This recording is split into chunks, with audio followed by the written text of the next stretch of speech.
Paradise Machine became the company that produced North Shore Billet, and it produced Chromag, and it produced all these other parts. So there's always been, pretty early on, like a contract manufacturing side of the business.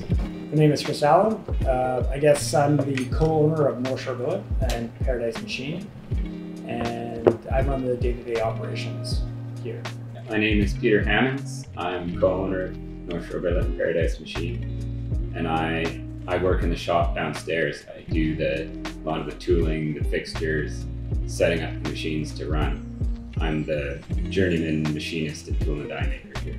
We met at a company called Cypress Solutions, and I had been working there, and they hired a guy to work with me because I wasn't keeping up, and they asked me if I wanted to be his boss or if I wanted him to be my boss. And I said, I don't want to be a boss. Chris can be the boss. And that's where we met, Cypress Solutions in North Vancouver. About 2001. We worked together for a couple of months, and the company that we worked with was making bike parts for NB in North Vancouver, and being both avid cyclists and machinists, we pretty quickly realized that we could start our own company. I left Cypress Solutions before Chris. At the time, my parents lived in Whistler and ended up getting a job at a place called Pemberton Valley Metalworks in Pemberton. It was owned by a guy named Maurice Lebois of Lebois Titanium Frames. Super old school bike industry guy. Though he wasn't doing it as his main job, he was still making the odd bicycle frame. And Ian Ritz came to Pemberton Valley Metalworks and said, can you guys make some dropouts? Because me and my friends want some bikes. Can you make dropouts for 10 frames? And I guess Chris was still working at Cypress and getting a bit tired of it. And he literally phoned me up one day and said, hey, would you like to get into something? Basically, within the first year, Peter was essentially doing the work before we formed a company together. And then once we had a shop and a machine in North Vancouver, Ian came knocking, and he was our first customer. I mean, Ian's first products, if I remember correctly, were frames, and then he got into stems and bars pretty quickly after that. So, yeah, we made, it was dropouts and then that cut block stem. Yeah. On our side, it's interesting watching his company sort of grow, because we stayed, very much like we try to only do the processes that we're comfortable with and that we know we're pretty good at. And we do try to constantly improve and bring new stuff on board or figure out new ways of doing things. But to see a company, he goes and gets stuff made elsewhere, and then we can see kind of what he's doing or what the industry, and so it's good like feedback for us.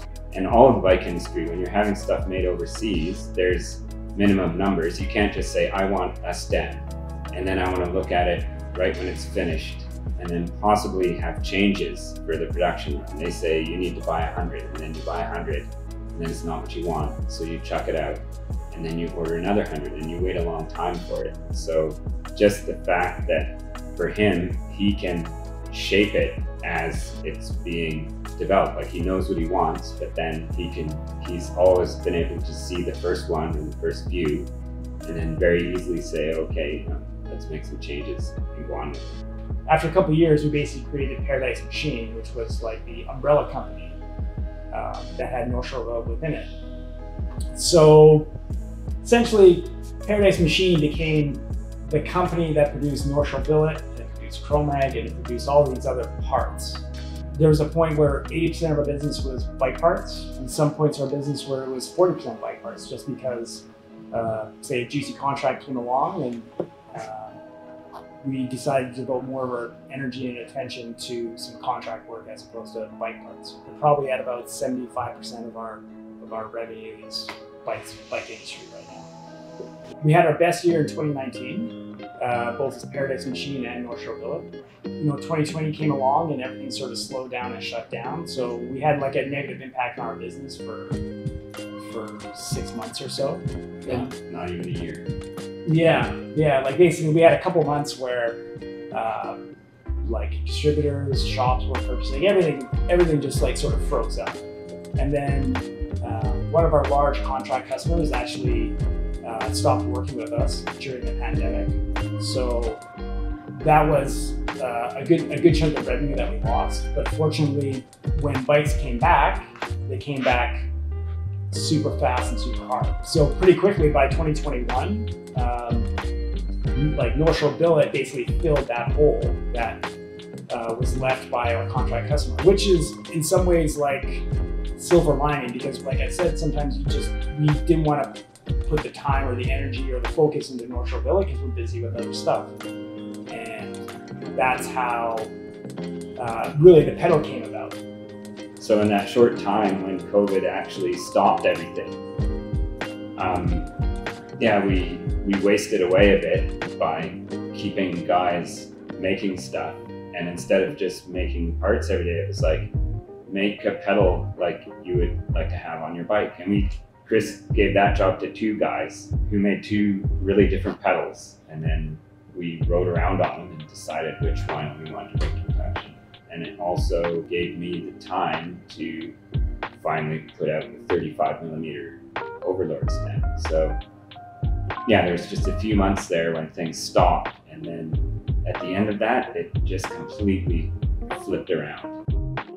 We never intended to be millionaires or to have a massive company. So I guess I would say moving forward, I see a lot more of the same. Like, it's not that we don't want the company to grow. We're always looking for the company to grow, but I guess within what we can do realistically, and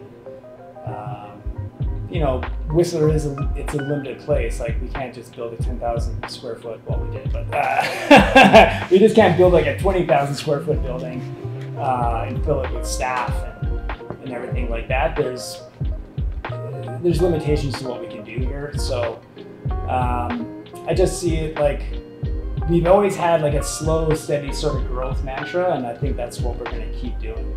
We've learned that you can't just stay the same. You do have to change and grow, but yeah, just slow and steady wins the race. I'm sure we'll be making more every year, more stuff. I'm not sure how many new customers we're going to add, because ones we have are growing so fast that it's probably enough to just keep us full. And yeah, slow and steady, keep going, keep a job so we can keep riding and skiing, just keep everything going.